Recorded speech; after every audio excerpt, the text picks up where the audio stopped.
ಹೊನ್ನಾವರ ತಾಲೂಕಿನ ಹಳ್ಳಿಗಳಲ್ಲಿ ನಿರಂತರ ಚಿರತೆ ಹಾವಳಿ. ಭಯದಲ್ಲೇ ಬದುಕುತ್ತಿರುವ ಗ್ರಾಮಸ್ಥರು, ತಮ್ಮ ಡ್ಯೂಟಿ ಮುಗಿಸಿ ಕೈ ತೊಳೆದುಕೊಳ್ಳುತ್ತಿರುವ ಅರಣ್ಯ ಇಲಾಖೆ. ಕಳೆದ 1-2 ವರ್ಷಗಳಿಂದ ಹೊನ್ನಾವರ ತಾಲೂಕಿನ ಹಲವು ಹಳ್ಳಿಗಳಲ್ಲಿ ಚಿರತೆಯ ದಾಳಿ ನಿರಂತರವಾಗಿ ಸಾಗುತ್ತಿದೆ. ಕೆಲವು ಕಡೆ ದನಗಳು ಬಲಿಯಾದರೆ ಕೆಲವು ಕಡೆ ನಾಯಿಗಳನ್ನು ಚಿರತೆ ಹೊತ್ತೊಯ್ದಿದೆ. ಇನ್ನು ಹೊಸಕುಳಿ ಗ್ರಾಮ ಪಂಚಾಯತ್ ವ್ಯಾಪ್ತಿಯಲ್ಲಿ ಮನುಷ್ಯರ ಮೇಲೂ ಚಿರತೆ ದಾಳಿ ಮಾಡಿದೆ. ಆದರೆ ಇದಕ್ಕೆ ಇನ್ನೂ ಶಾಶ್ವತವಾದ ಪರಿಹಾರ ಸರ್ಕಾರದ ಮಟ್ಟದಲ್ಲಿ ಆಗಲಿಲ್ಲ.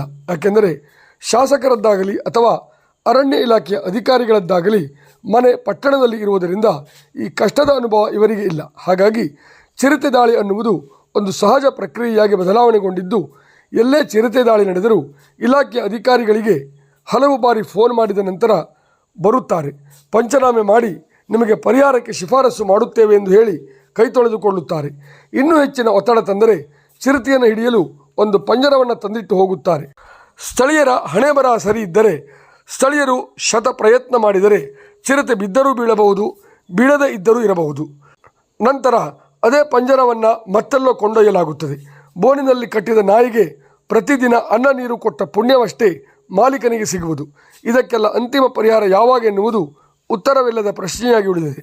ಇದಕ್ಕೆ ತಾಜಾ ಉದಾಹರಣೆ ಎಂದರೆ ಹೊನ್ನಾವರ ತಾಲೂಕಿನ ಜಡ್ಡಿಗೆದ್ದೆಯ ಸೀತಾರಾಮ್ ನಾರಾಯಣ್ ಭಂಡಾರಿಯವರ ಮನೆಯ ಗೂಳಿಯನ್ನು ಕೊಟ್ಟಿಗೆಯಿಂದಲೇ ಚಿರತೆ ಹೊತ್ತೊಯ್ದಿದ್ದು ಅರ್ಧ ತಿಂದು ಬಿಸಾಡಿ ಹೋಗಿದೆ. ಬಾಲು ಭಂಡಾರಿಯವರು ಅರಣ್ಯ ಇಲಾಖೆಗೆ ಕೂಡಲೇ ತಿಳಿಸಿದ್ದಾರೆ. ಸ್ಥಳ ಮಹಾಜರಿಗೆ ಬಂದ ಸಿಬ್ಬಂದಿಗಳನ್ನು ಒಪ್ಪದೆ ಮೇಲಾಧಿಕಾರಿಗಳನ್ನು ಕರೆಯಿಸಿದ್ದಾರೆ. ನಿಮಗೆ ಪರಿಹಾರ ಕೊಡಿಸುವ ಪ್ರಯತ್ನ ಮಾಡಲಾಗುತ್ತದೆ ಎಂದು ಅಧಿಕಾರಿಗಳು ಹೇಳಿದ್ದಕ್ಕೆ ನಮಗೆ ಹಣದ ಅವಶ್ಯಕತೆ ಇಲ್ಲ, ನಮಗೆ ಶಾಶ್ವತ ಪರಿಹಾರ ಬೇಕು, ಚಿರತೆ ಸೆರೆಯಾಗಬೇಕು ಎಂದು ಸ್ಥಳೀಯರು ಪಟ್ಟು ಹಿಡಿದಿದ್ದರಿಂದ ಒಂದು ಪಂಜರವನ್ನು ತಂದು ಸೀತಾರಾಮ್ ಭಂಡಾರಿ ಮನೆಯವರ ಸ್ವಲ್ಪ ದೂರದಲ್ಲಿ ಇಡಲಾಗಿದೆ. ಸತ್ತ ಗೂಳಿಯನ್ನು ಹೂತಿರುವುದರಿಂದ ಜೀವಂತ ನಾಯಿಯನ್ನು ಪಂಜರದಲ್ಲಿ ಬಿಡಲಾಗಿದೆ.